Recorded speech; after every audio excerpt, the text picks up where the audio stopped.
Oxidation and reduction म्हणजे हा lesson number 3 मधला जो नेक्स्ट पार्ट आपण बघणार आहोत.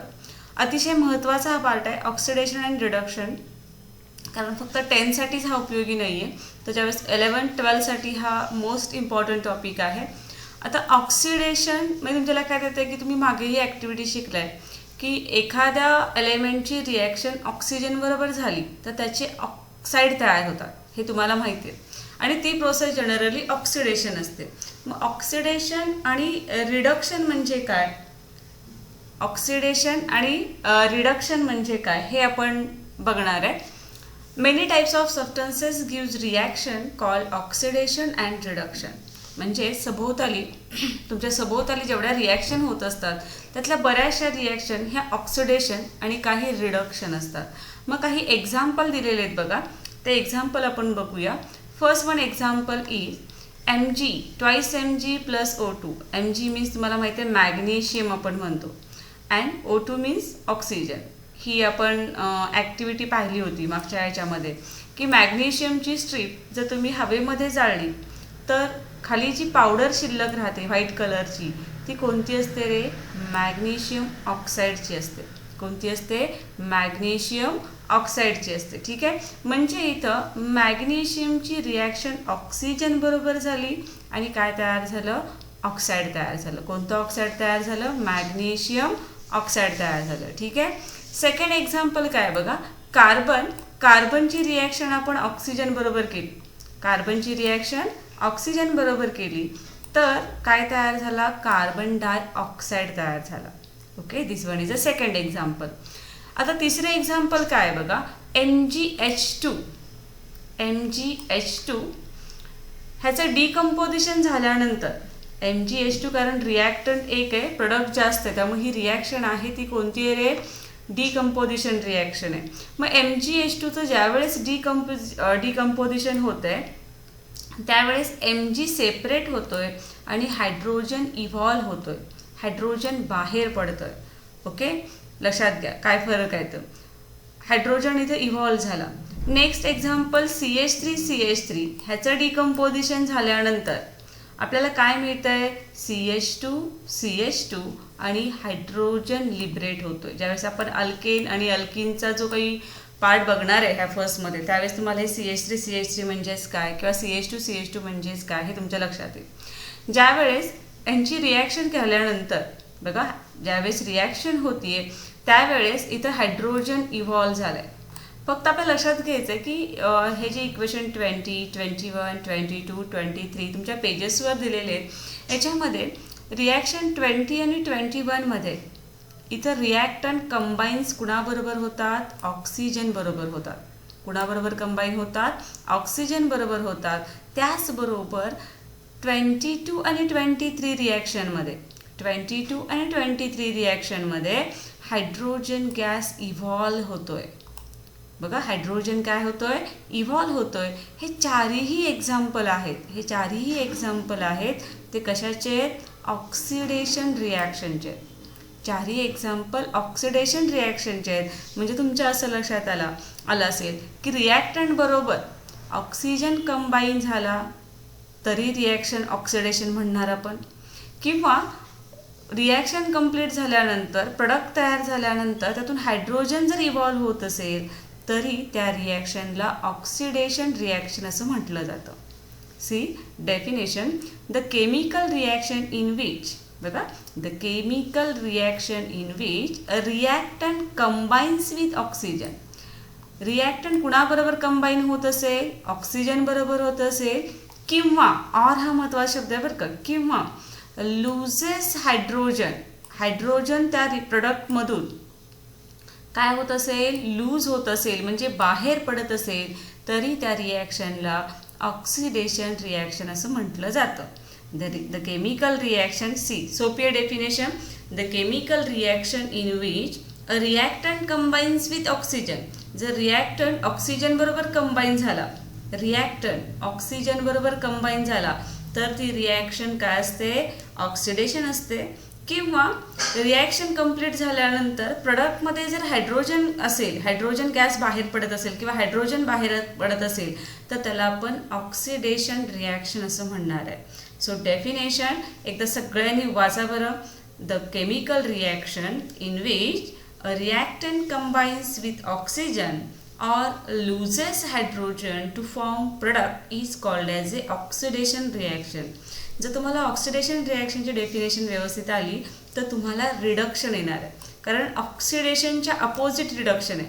आणि ऑक्सिडेशन जर पाठ केलं तर फक्त तुम्हाला चेंजेस करायचे आहेत. म्हणजे आता ही जर डेफिनेशन जी आहे, जर रिॲक्टंट कंबाईन हायड्रोजन बरोबर होत असेल, बघा रिडक्शनची डेफिनेशन कशी आहे, जर केमिकल रिॲक्शन होत असताना रिॲक्टंट हायड्रोजन बरोबर कंबाईन झाला किंवा त्यातून ऑक्सिजन इव्हॉल्व झाला तर त्या रिॲक्शनला रिडक्शन रिॲक्शन म्हटलं जातं. आणि मग दोन्ही ॲट अ टाईम तुम्ही केलं तर कन्फ्युजन होतं. त्यामुळं फक्त ऑक्सिडेशनची करा, आपोआप तुम्हाला रिडक्शनची. म्हणजे जिथे जिथं ऑक्सिजन आहे तिथं तुम्ही हायड्रोजन टाकणार आहे आणि जिथं हायड्रोजन आहे तिथं ऑक्सिजन टाकणार आहे. हा एक फरक आहे ऑक्सिडेशन आणि रिडक्शन. ॲट अ टाईम दोन्ही डेफिनेशन जर पाठ केल्या तर कन्फ्यूज होऊ शकता. त्यामुळं फक्त ऑक्सिडेशन रिॲक्शनची डेफिनेशन पाठ करायची. Okay. Some oxidation reactions are brought about by use of specific chemical substances. For example, त्यांनी सांगितले की काही ऑक्सिडेशन रिॲक्शन होण्यासाठी विशिष्ट अशा केमिकल पदार्थांची किंवा केमिकल सबस्टन्सेसची आपल्याला वापर करावा लागतो. फॉर एक्झाम्पल तुम्हाला इथं दिलेलं आहे बघा, इथिल अल्कोहोल CH3CH2OH, बरोबर आहे, इथिल अल्कोहोल आहे. ह्या इथिल अल्कोहोल ची रिॲक्शन त्यासाठी आपल्याला स्पेसिफिक केमिकल सबस्टन्स कुठला वापरावा लागला आहे, K2Cr2O7. तुम्ही मागच्यामध्ये बघितले पोटॅशियम डायक्रोमेट असं म्हणतोय. त्याचबरोबर H2SO4 पण आपण टाकलेलं आहे. आणि इथं वर ऑक्सिजन आहे, ठीक आहे. म्हणजे इथं जर तुम्हाला ब्रॅकेटमध्ये O दिलेला आहे आणि मग इथं आपल्याला काय दिसतं, काय तयार झालं, ॲसिटिक ॲसिड तयार झालं, ठीक आहे. मग वरची जी रिॲक्शन आहे ह्या रिॲक्शनमध्ये आपल्याला काय कळतं, तर ॲसिडिक पोटॅशियम डायक्रोमेट, हे जे आपण पोटॅशियम डायक्रोमेट घेतलेलं आहे ते कसं आहे रे, ॲसिडिक आहे. काय ॲसिडिक आहे, तर H2SO4 त्याच्यामध्ये आहे. हे पोटॅशियम डायक्रोमेट आहे, ते ॲसिडिक असल्यामुळं ते काय करतं, ह्या इथिल अल्कोहोलला काय अवेलेबल करून देतं, ऑक्सिजन अवेलेबल करून देतं, ठीक आहे. आणि ऑक्सिजन अवेलेबल करून दिल्यामुळं इथं ऑक्सिडेशन होतं. इथं जर आपण पोटॅशियम डायक्रोमेट वापरलं नसतं, ॲसिडिक पोटॅशियम डायक्रोमेट वापरलं नसतं, तर ह्या इथिल अल्कोहोलमध्ये, त्या इथिल अल्कोहोल हे जे रिॲक्टंट आहे त्याच्यामध्ये ऑक्सिडेशन झालं नसतं, ठीक आहे. म्हणजे काही वेळेस काही रिॲक्शन होण्यासाठी, काही ऑक्सिडेशन रिॲक्शन होण्यासाठी काही स्पेसिफिक केमिकल सबस्टन्सेस आपल्याला वापरावे लागतात. फॉर एक्झाम्पल इथे सांगितलं तुम्हाला मी की हे पोटॅशियम डायक्रोमेट आहे जे ॲसिडिक आहे. ह्या पोटॅशियम डायक्रोमेटमुळं काय झालं, तर ह्या इथिल अल्कोहोलला ऑक्सिजन अवेलेबल झाला. काय अवेलेबल झाला, ऑक्सिजन अवेलेबल झाला आणि ह्या इथिल अल्कोहोलचं ऑक्सिडेशन झालं, ठीक आहे.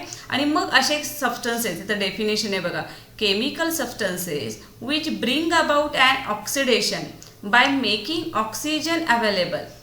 बघा डेफिनेशन कशी आहे, chemical substances which bring about an oxidation reaction. असे केमिकल सबस्टन्सेस जे काय घडवून आणतात, ऑक्सिडेशन रिॲक्शन घडवून आणतात. कसं घडवून आणतात, बाय मेकिंग ऑक्सिजन अवेलेबल. त्या रिॲक्टंटला काय अवेलेबल करून देतात, ऑक्सिजन अवेलेबल करून देतात. त्या सबस्टन्सेसला आपण ऑक्सिडंट किंवा ऑक्सिडायझिंग एजंट असं म्हणणार आहे.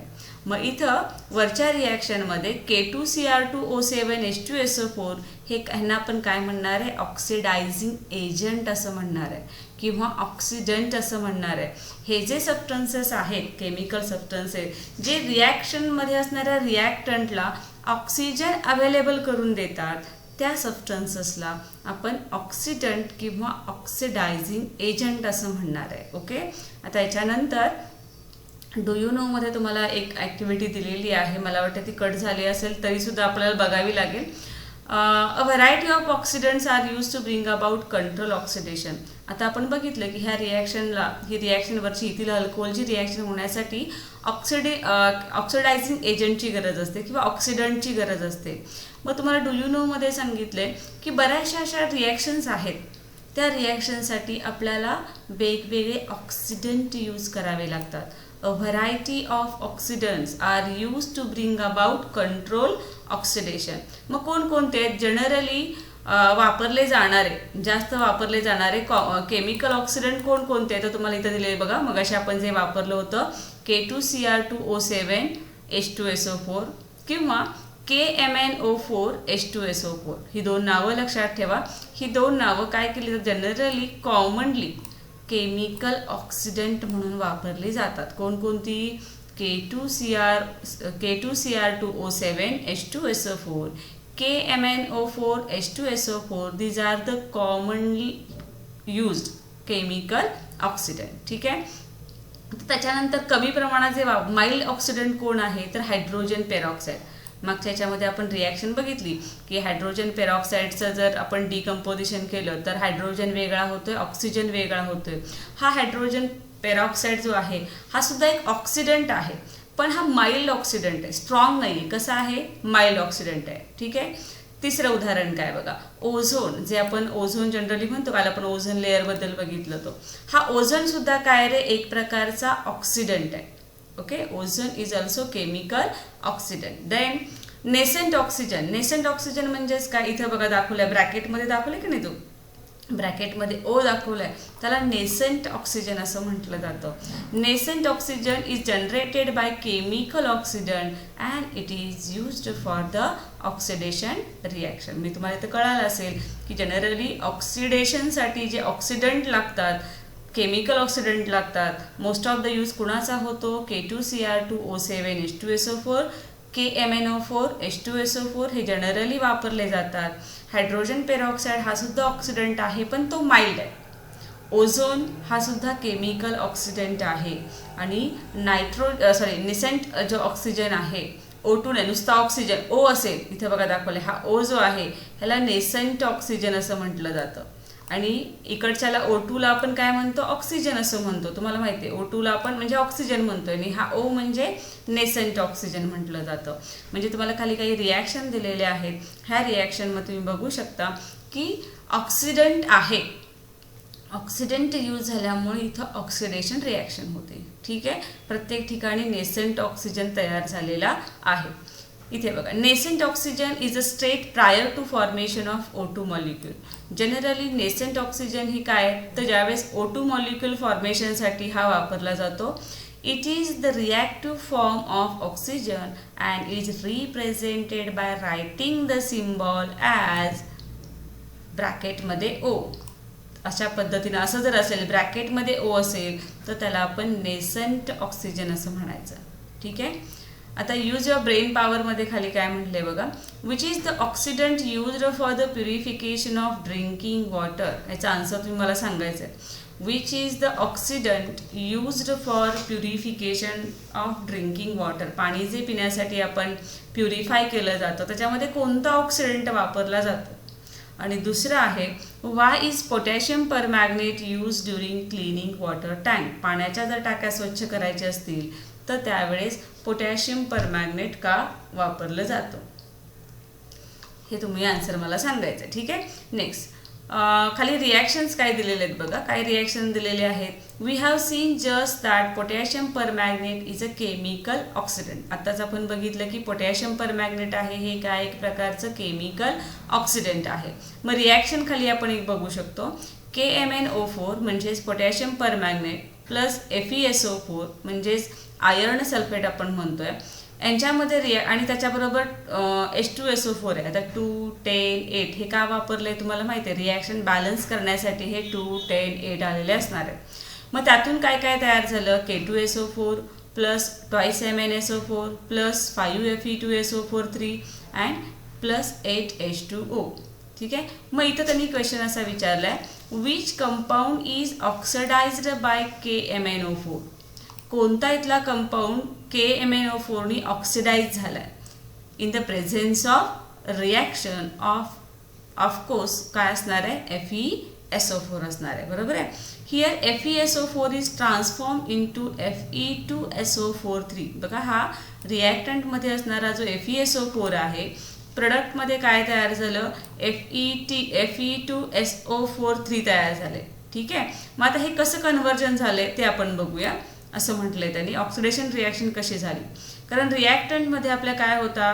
FeSO4 होता. बरोबर आहे. पहिल्यांदा काय तयार झालं, इथं आपण प्रोडक्टमध्ये काय बघितलं तर Fe2SO4 तयार झालं.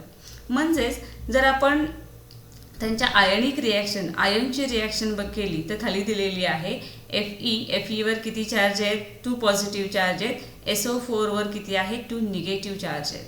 आणि ज्यावेळेस रिॲक्शन होतीये त्यावेळेस इथं काय होतं आहे, twice Fe3 plus thrice SO4 2 minus. आणि हेच कॉम्बिनेशन बघा, हेच कॉम्बिनेशन तुम्ही असं ह्याच्यामध्ये वर लिहिलेलं आहे.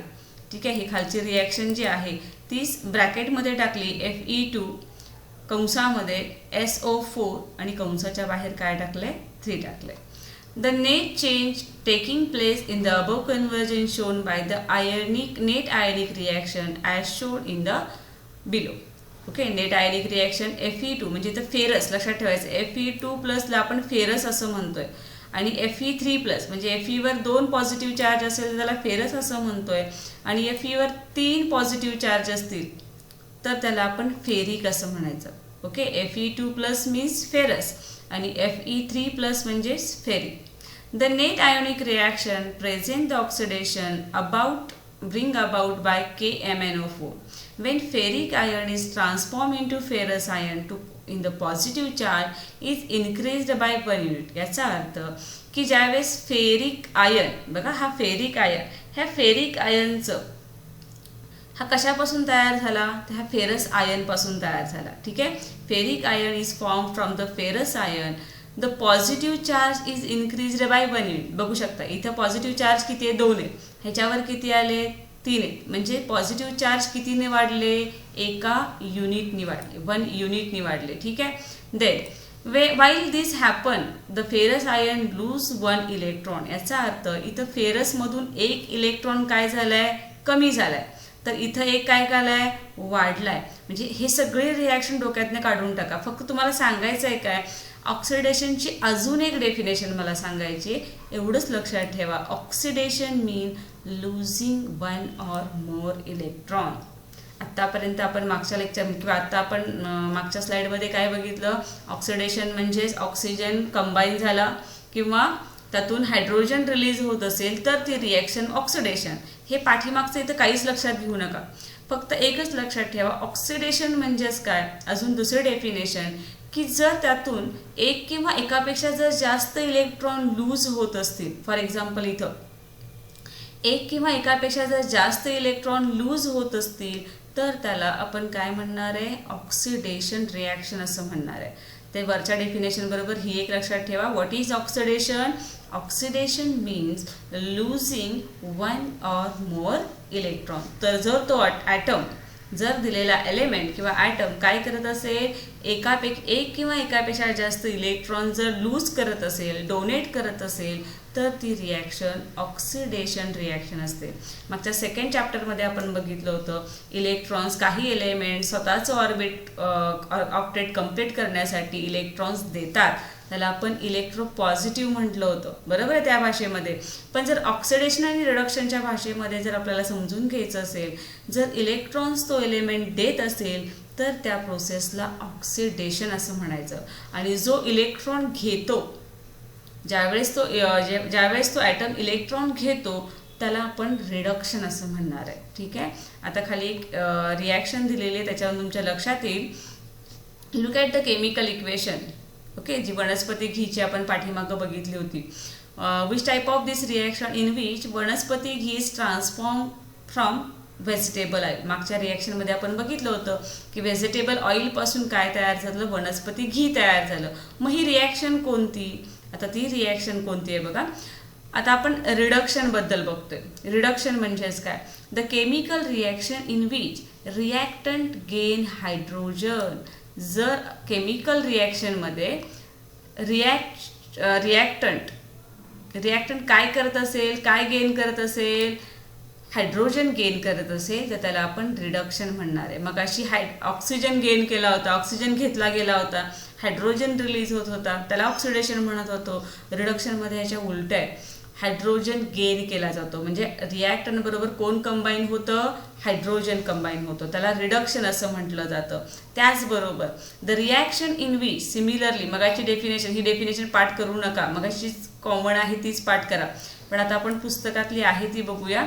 The reaction in which reactant loses oxygen from the product. जर प्रोडक्टमधून ऑक्सिजन लूज होत असेल तर त्या रिॲक्शनला आपण रिडक्शन रिॲक्शन असं म्हणणार आहे. ठीक आहे.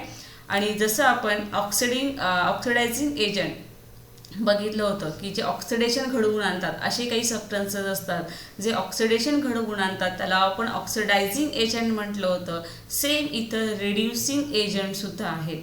बघा definition, the substances that bring about reduction, जे पदार्थ रिडक्शन घडवून आणतात त्या पदार्थांना आपण रिड्युसिंग एजंट असं म्हणणार आहे. म्हणजे तुमच्या लक्षात आलं असेल की इथं 3 डेफिनेशन आहेत. एक म्हणजे ऑक्सिडेशनची आणि रिडक्शन डेफिनेशन लक्षात ठेव, किंवा आपण ज्यावेळेस डिफरन्स लक्षात ठेवतोय त्यावेळेस तुम्ही कसं लिहिणार आहे की ऑक्सिडेशन म्हणजे combine with oxygen, reduction means combine with reactant कुणाबरोबर कंबाईन होतो? हायड्रोजन बरोबर कंबाईन होतो. दुसरा पॉईंट ऑक्सिडेशनमध्ये तुम्ही काय लिहाल की हायड्रोजन ह्यातून प्रोडक्टमधून रिलीज होतो. तर रिडक्शनमध्ये तुम्ही काय लिहिणार आहे? ऑक्सिजन रिलीज होतो प्रोडक्टमधून. तिसरा पॉईंट, जे सबस्टन्सेस रिडक्शन घडवून आणतात त्यांना ऑक्सिडेशन घडवून आणतात त्यांना ऑक्सिडायझिंग एजंट असं म्हणायचं. इकडं तिसरा पॉईंट लिहिणार की जे सबस्टन्सेस रिडक्शन घडवून आणतात त्यांना रिड्युसिंग एजंट असं म्हटलं जातं. आणि मग अजून एक चौथा पॉईंट आपण म्हणू शकतो की जर त्या ॲटममधून इलेक्ट्रॉन्स लूज होत असतील तर ती असते ऑक्सिडेशन रिॲक्शन, आणि जिथं इलेक्ट्रॉन्स घेतले जातात त्यांना आपण रिडक्शन रिॲक्शन असं म्हणणार आहे. मग आता खाली एक रिॲक्शन दिली आहे बघा. When hydrogen gas is passed over a black copper oxide a reddish colour layer of copper is form. बघा, हायड्रोजन गॅस पास केलाय कशावरून? तर ब्लॅक कॉपर ऑक्साईडमधून. एक कॉपर ऑक्साईड आहे CuO कॉपर ऑक्साईड, त्याच्यावर आपण काय केलं? हायड्रोजन गॅस पास केला. त्यावेळेस आपल्याला काय मिळतं? तर कॉपर मिळते. ठीक आहे. कोणत्या कलरचं कॉपर मिळतंय? रेडिश कलरचं आपल्याला कॉपर मिळतंय. त्याचबरोबर H2O मिळतोय. मग आता इथं रिड्युसिंग एजंट म्हणजे इथं हायड्रोजन जो गॅस आहे तो आपण पास केला याच्यामधून. ठीक आहे. म्हणजे हायड्रोजन ॲड झालंय. कोणती रिॲक्शन झाली? रिडक्शन रिॲक्शन झाली. Which is the reductant in this reaction? इथं कुणाचं रिडक्शन झालंय? तर इथं आणि which reactant has undergone reduction? कुणाचं झालंय रे इथं? तर आपल्याला इथं कळतंय की CuO म्हणजेच काय? Copper oxide. आणि इथं Cu आहे म्हणजे ह्या CuO मधून O बाहेर पडला म्हणजे इथं झालं रिडक्शन. ऑक्सिजन बाहेर पडला. बघा इथं म्हणजेच रिॲक्टंटमध्ये तुम्हाला CuO आहे, पण प्रोडक्टमध्ये तुम्हाला फक्त काय दिसतोय? Cu दिसतोय. म्हणजे ह्यातून ऑक्सिजन काय झाला? बाहेर पडला. म्हणजे इथं कॉपर ऑक्साईडचं काय झालं? रिडक्शन झालं. लक्षात घ्या. In this reaction and oxygen atom goes away from CuO. रिॲक्शनमध्ये आपल्याला असं दिसतं की CuO मध्ये म्हणजे कॉपर ऑक्साईडमधून प्रोडक्टमध्ये काय झाला? ऑक्सिजन निघून गेला. Which means that reduction of copper oxide. इथं कुणाचं रिडक्शन झालंय? कॉपर ऑक्साईडचं झालंय. ठीक आहे. Whereas hydrogen molecule is taken up oxygen atom and hydrogen H2O is formed, meaning oxidation of hydrogen take place. बघा आता त्याचबरोबर आपण इथं काय बघितलं होतं? रिॲक्टंटमध्ये H2 आहे. रिॲक्टंटमध्ये H2 आहे. हा हायड्रोजन काय करतो? ऑक्सिजन बरोबर कंबाईन होतोय आणि काय तयार झालं? वॉटर तयार झालं, H2O तयार झालं. म्हणजेच इथं या हायड्रोजनचं ऑक्सिडेशन होत आहे. रिॲक्शन नीट समजून घ्या कारण आपल्याला रेडॉक्स रिॲक्शन शिकायचं आहे. आता ही जी रिॲक्शन आहे याच्यामध्ये कॉपर ऑक्साईडचं रिडक्शन होत आहे आणि हायड्रोजनचं ऑक्सिडेशन होत आहे. एकाच रिॲक्शनमध्ये दोन प्रोसेस आहेत. कोणकोणत्या आहेत? ऑक्सिडेशन पण होतं इथं आणि रिडक्शन पण होते, पण ते ओळखता आलं पाहिजे तुम्हाला. ऑक्सिडेशन कुणाचं झालं आणि कुणाचं रिडक्शन झालं. आणि ह्या ॲट अ टाइम ह्याच रिॲक्शनमध्ये ऑक्सिडेशन पण होत आहे, रिडक्शन पण होत आहे. त्यामुळे ह्या रिॲक्शनला रेडॉक्स रिॲक्शन असं म्हटलं जातं. बघा, एकाच रिॲक्शनमध्ये जर ऑक्सिडेशन पण होत असेल आणि रिडक्शन पण होत असेल तर त्या रिॲक्शनला रेडॉक्स रिॲक्शन असं म्हटलं जातं. इथं कॉपर ऑक्साईडचं रिडक्शन होत आहे, सॉरी कॉपर ऑक्साईडचं इथं काय होत आहे, रिडक्शन होतंय म्हणजे ऑक्सिजन बाहेर पडतोय, पण हायड्रोजनला तो जाऊन ऑक्सिजन कंबाईन होतोय म्हणजेच इथं हायड्रोजनचं ऑक्सिडेशन होत आहे. सी पुढे बघा दिले त्यांनी इथं दस oxidation and reduction reaction occur simultaneously. म्हणजे इथं काय कळते आपल्याला, ऑक्सिडेशन आणि रिडक्शन रिॲक्शन एकाच वेळी होतात. The reactant is oxidized by oxidant and oxidant is reduced by reactant. Make it underline. इथं रिडक्टंट आहे तो ऑक्सिडाइज होतोय कुणामुळं, ऑक्सिडंटमुळं होतोय, आणि ऑक्सिडंट आहे हा रिड्यूस कुणामुळं होतोय, रिडक्टंटमुळं होतोय. Due to these characteristics of reduction oxidation reaction a single term redox reaction is place. ठीक आहे, use in a place of two term. ह्या दोन टर्म वापरण्याच्या ऐवजी आपण काय वापरू शकतो, रेडॉक्स रिॲक्शन असं म्हणू शकतो. डेफिनेशन त्यांनी इथं दिलेली असेल बघा रेडॉक्स रिॲक्शनची. रेडॉक्स रिॲक्शनची डेफिनेशन नाही, पण तुम्ही असं म्हणू शकता की अशी रिॲक्शन की ज्यामध्ये सायमल्टेनियसली काय होत आहे, ऑक्सिडेशन पण होत आहे आणि रिडक्शन पण होत आहे, त्याला आपण रेडॉक्स रिॲक्शन असं म्हणतोय. ठीक आहे, आता यूज ऑफ ब्रेन पॉवरमध्ये आपल्याला दिलेलं आहे बघा, काही एक्झाम्पल दिलेले आहेत आणि तुम्हाला विचारलेत की याच्यामध्ये some more examples of redox reaction. हे दोन्ही एक्झाम्पल आहेत ते रेडॉक्स रिॲक्शन्स आहेत आणि त्याच्यामध्ये कोणता रिडक्टंट आणि कोणता ऑक्सिडंट आहे त्याचं रिडक्शन होते ते आपण बघणार आहे. ठीक आहे, आता इथं पहिला दिलेला आहे ट्वाइस H2S प्लस SO2. आता हे H2S म्हणजेच काय, hydrogen sulphide plus sulphur dioxide. SO2 म्हणजेच काय, सल्फर डायऑक्साईड. ह्यांची रिॲक्शन झाले की आपल्याला प्रोडक्टमध्ये काय दिसतंय, S दिसतोय. S म्हणजे सल्फर आणि खाली ॲरो दाखवलाय म्हणजे इथं प्रेसिपिटेट तयार होतोय प्लस H2O. ही एक रिॲक्शन आहे. दुसरी रिॲक्शन आहे MnO2 मॅंगनीज ऑक्साईड प्लस त्याच्यामध्ये HCl टाकलेलं आहे आणि रिॲक्शन झाल्यानंतर काय तयार होतं आपल्याला, MnCl2 plus twice H2O plus Cl2 chlorine gas बाहेर पडतोय. आणि ह्या रिॲक्शनमध्ये तुम्हाला ओळखायचं आहे की रिडक्टंट कोण आहे आणि ऑक्सिडंट कोण आहे. रिॲक्शन जरा व्यवस्थित बघा आणि मला सांगा कोण रिॲक्टंट आहेत आणि कोण प्रोडक्ट किंवा कोण. H2S प्लस SO2 म्हणजेच इथं H2S म्हणजे इथं फक्त सल्फर शिल्लक राहिला आहे. इथं बघा SO2 आपण घेऊया अगोदर. SO2 मधून ऑक्सिजन बाहेर पडलाय, फक्त S आहे इथं शिल्लक आहे. म्हणजे ऑक्सिजन बाहेर पडला म्हणजे इथं काय झालं, रिडक्शन झालं. ठीक आहे, पहिली स्टेप कळाली. SO2 मधून फक्त प्रोडक्टमध्ये आपल्याला Sच दिसतोय, ऑक्सिजन बाहेर पडलाय म्हणजेच त्याला आपण काय म्हणणार आहे, रिडक्शन असं म्हणणार आहे. पण इथं H2S म्हणजे इथं हायड्रोजन जो आहे त्या हायड्रोजनला काय येऊन अटॅच झालेलं आहे, ऑक्सिजन अटॅच झालेलं आहे. ओके, काय अटॅच झालेलं आहे, ऑक्सिजन अटॅच झालेलं आहे म्हणजेच H2S आणि H2O मध्ये ऑक्सिडेशन झालंय. SO2 आणि S मध्ये रिडक्शन झालंय, H2S आणि H2O मध्ये ऑक्सिडेशन झालंय. ठीक आहे, खालच्या रिॲक्शनमध्ये बघितलं आपण की MnO2 O2 जो आहे बघा, O2 बाहेर पडलाय. इथं MnCl2 आहे म्हणजे Mn मधून O2 बाहेर पडलाय, ऑक्सिजन बाहेर पडणं त्याला आपण रिडक्शन असं म्हणतोय. पण इथं HCl हायड्रोजनला, इथं आपल्याला HCl नाही दिसत. काय दिसतं आपल्याला, HCl आपल्याला दिसत नाही. काय दिसतं आपल्याला इथे, तर काय अटॅच झालेलं आहे रे, तर इथे तुम्हाला